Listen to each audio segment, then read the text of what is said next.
Eu quero usar uma expressão lá da tua terra. Nós somos advogados, o senhor é advogado, eu sou advogado. E quando esses cientistas falam da tecnologia da informação, nós ficamos mais perdidos que Cusco em procissão. Essa é uma frase muito dita lá. Pois é. Acontece que o nosso povo vem sendo enganado por essa máquina, essa arapuca, porque sempre que olhamos para o problema, tentamos enxergá-lo através da tecnologia. E na verdade, Excelência, nós temos que olhar para essa máquina com a luz da lei. Antes da ferramenta, deve prevalecer a ordem jurídica. A ferramenta deve servir a ordem jurídica e não o inverso, Excelência. Nós estamos vivendo uma inversão, onde a ordem jurídica é posta de joelhos diante da ferramenta. Por falar em colocar de joelhos, a conduta do ministro Gilmar Mendes em protelar por 2 anos o cumprimento dessa lei deu motivo ao impeachment, ao pedido de impeachment. E eu vou mais além. Me parece que, na verdade, a conduta dele configura o crime de prevaricação, porque se omitir na obrigação do ofício é prevaricação. O que está acontecendo aqui, Excelência? Um dos pilares da República está sendo quebrado. Nossa democracia e a cidadania desse povo está sendo violada, desrespeitada. No entanto, eu quero lembrar aqui uma frase de Billy Graham, um homem que dedicou 99 anos da vida para o bem do próximo. Ele dizia: a coragem é contagiosa, e o senhor está vendo aqui só alguns dos corajosos que se levantaram. Há uma onda gigantesca sendo levantada nesse país, um tsunami que vem em direção a Brasília. Os cidadãos estão indignados. O Tribunal Superior Eleitoral não pode recusar o cumprimento à lei. Se fosse uma ordem judicial, o senhor, Excelência, não teria o direito de cumpri-la parceladamente. É uma lei, não tem vício de forma, nem de iniciativa, nem de conteúdo. Vou ao ponto. Fala-se muito da máquina, eu quero falar do ato jurídico. O senhor, como advogado, entende bem desse assunto. Somente o exercício do voto é secreto para garantir ao cidadão a liberdade de escolha. O ato seguinte, porque o processo eleitoral é feito de etapas, o ato seguinte é um ato administrativo.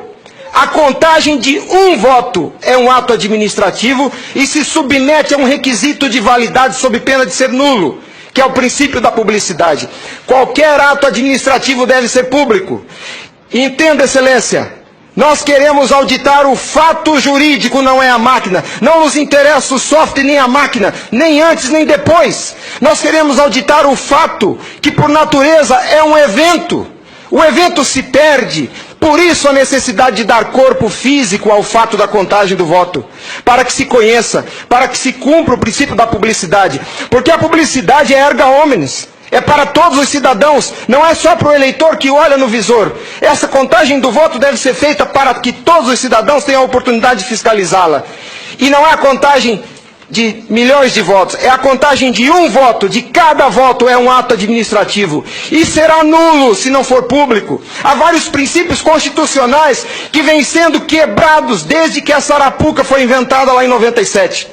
A cidadania, a publicidade, a moralidade, a legalidade e a própria república. Porque nós, cidadãos, não temos sido respeitados na nossa escolha. Nossa escolha só será respeitada se ela for retratada no corpo físico da impressão para cumprir o princípio da publicidade.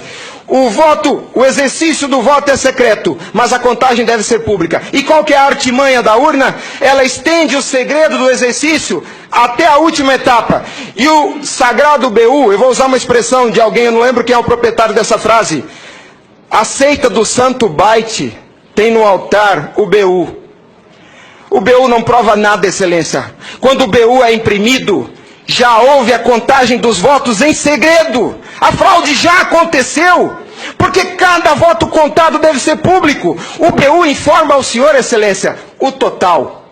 Nem no condomínio onde eu moro não aceitaria uma eleição assim. Imagine, Excelência, se eu fosse candidato a síndico, colhesse a urna e fosse contar dentro do meu apartamento e voltasse e comunicasse aos condôminos. Aqui está o resultado, eu fui eleito. O BU é a prova da fraude, Excelência. O BU é a prova da fraude. Doutora Simone, apesar de muito jovem, foi minha professora na faculdade. Ela é talvez a cabeça mais qualificada nesse Senado para rezar esse discurso, para dizer o que é um ato administrativo. Gostaria que ela estivesse aqui. O que acontece? Nós estamos sofrendo uma violação dos princípios republicanos, dos princípios constitucionais e principalmente, excelência, da cidadania, porque nossa cidadania só existe na medida em que nosso voto seja respeitado, porque ele é o instrumento do exercício da cidadania, porque através deles elegemos os nossos escolhidos. E a nossa eleição, a nossa escolha tem sido apurada em segredo, e o fato se perde. Por isso que os adeptos da seita do Santo Bart dizem que nunca há fraude. Porque quando se procurar o fato dentro da máquina, ele já não está mais lá, ele está no BU. E o BU só tem o total da contagem dos votos, excelência. Nós precisamos olhar para esse problema sobre a ótica da lei. Sobre a ótica da lei. Nós não podemos continuar aceitando esse engodo. E a lei que os senhores votaram, com uma representação maciça da outorga popular, só os senhores têm legitimidade para representar o povo brasileiro. Só os senhores. Os ministros da Justiça não têm essa legitimidade. Eles estão usurpando dos senhores as suas competências. Eles estão colocando esse Congresso Nacional de joelhos, porque estão se recusando a cumprir a lei. Eles estão, excelência, eles estão cometendo abuso de autoridade. Abuso. Porque essa lei que os senhores votaram com 71% do Congresso Nacional, a derrubada do veto teve um peso de outorga popular maior do que as emendas à Constituição. 71% do Congresso Nacional disse, em nome do povo, será impresso o voto. E a lei, excelência, não tem discricionariedade. A lei não permite fracionamento. Fracionar o cumprimento da lei é um abuso, é uma violação, é uma teratologia. Não há possibilidade de se fracionar o cumprimento da lei. Imagine o senhor, se o senhor fosse sujeito passivo de uma ordem de Gilmar Mendes, se ele aceitaria ouvir do senhor o seguinte: ministro, eu vou cumprir sua ordem, um pouquinho a cada ano.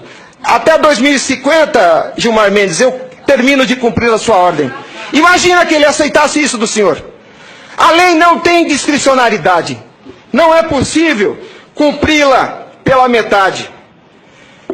Em resumo é isso, excelência. E por fim, o direito dos senhores, a sua autoridade como representantes do povo está sendo vilipendiada. E por quem? Vou dizer mais.